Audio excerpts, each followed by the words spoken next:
Wala nang maraming paligoy-ligoy pa, diretso sa punto na. Maiksi lang ang komentaryo, pero diretso sa punto.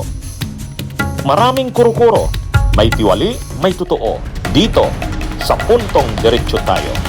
Punto, diretso.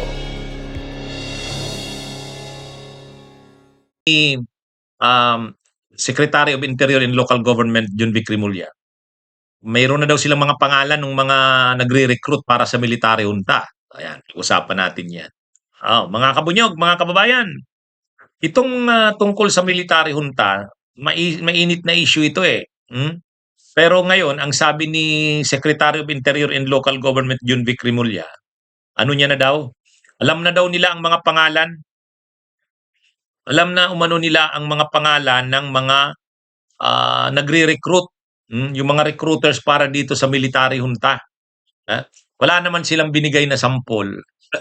Next, sir, ito na lang yung civilian military junta. There are still whispers around. Not happening. Sir, Senator Ping Lacson, during a radio interview, I believe, was said he actually admitted that he was asked to be a member or form part of it, which he rejected.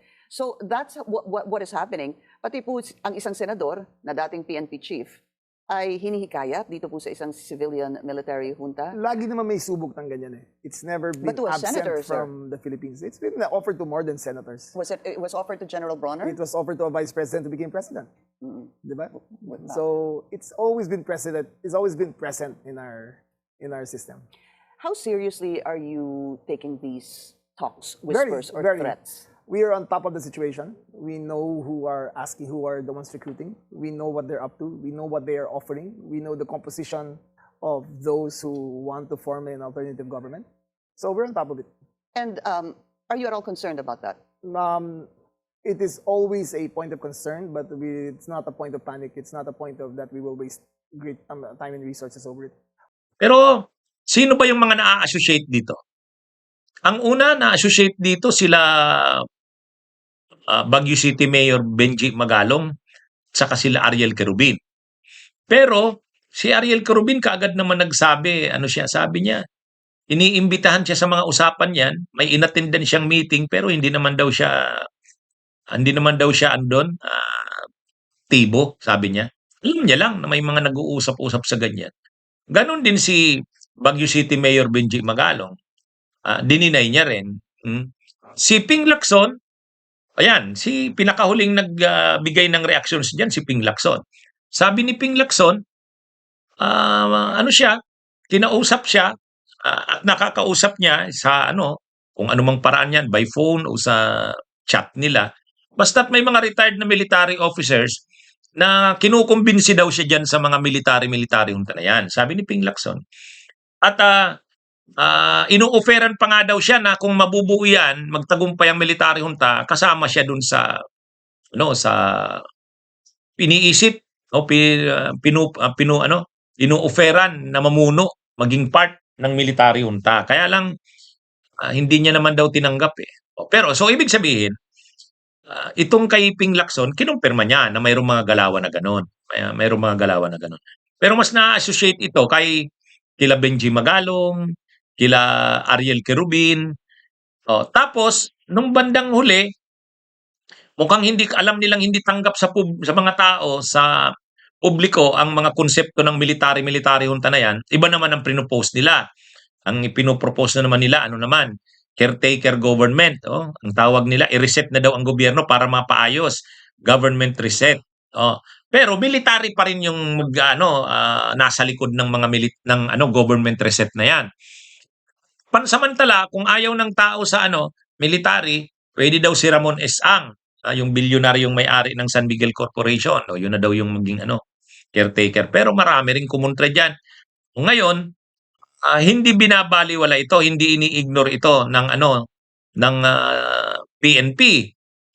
Kaya si Secretary of Interior and Local Government, si Secretary ng ILG, ng Interior Local Government, si John Vic Rimulya, sabi niya, mayroon na silang idea. Mayroon na silang mga pangalan. Alam na nila sino yung mga nagre-recruit dito sa mga military junta na to. Tukoy na raw nila at minumonitor nila ang mga galaw nito. Nag-warning din si Gibo Chodoro. Sabi ni DND Secretary Gibo Teodoro, kapag nanawagan na ng mga military junta na yan, yung mga government reset na military-backed, saka withdrawal of military support, ano yan?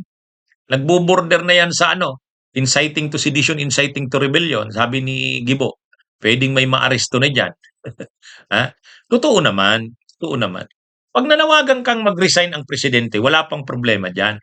Pero kung nagsasabi ka ng mag-withdraw na ang military ng support, o kaya itayo ang military junta, caretaker government, medyo ano na yan, lalo na kung military. Military. Kasi siyempre, hindi ayaw ng military na lalabas na may mga ganyang grupo sa loob ng military. Lalo na kung active. Ito ngang mga retired na ito, minomonitor na rin. Kinasuhan na si retired Major General Pukis, ha? Kinasuhan na ng inciting to sedition. Mukhang umano na sila, maglumambot. Nung rally nila doon sa EDSA PPM noong November 16 to 18, ayaw na nilang manawagan ng BBM resign. Kasi alam nga nilang mainit yung kanilang mga panawagan eh. Pero yung grupo ni Eric Celes galing sa EDSA Shrine nagmarcha. May dala BBM resign. Mainit yan si Eric Celes eh. Kahit 10 lang daw sila o 50 doon sa doon sila nagrarally. Ang paborito nilang site, lokasyon ng rally nila Eric Celes doon sa sa may EDSA Ortegas, sa Robinsons. Nakakatawa, may nakita akong video. May isang DDS na nagsalita. Medyo matanda na.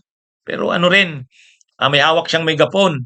Ang sabi niya, Mr. President, maawa naman kayo sa mamamayang Pilipino. Hirap na ang mamamayang Pilipino. Nakikiusap kami sa iyo, mag-resign ka na. Inagaw ni Eric Celes yung mic. Inagaw. Sabi ni Eric Celes, hindi po tayo nakikiusap, hindi po tayo nagmamakaawa. Ang bayan ay hindi nakikiusap, lumalaban. Kaya tapos sabay sigaw siya, ang tao, ang bayan, ngayon ay lumalaban. Tapos na inagawan niya ng eksena.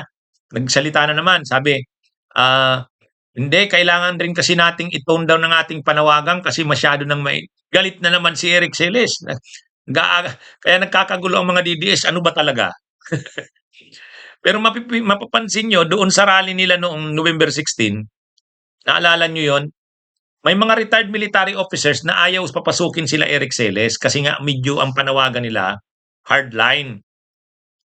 Nakapangako yung mga nag-organize ng rally, yung United People's Initiative, nakapangako sila sa city government ng Quezon City at sa PNP na walang mga speeches na hardline, mainit.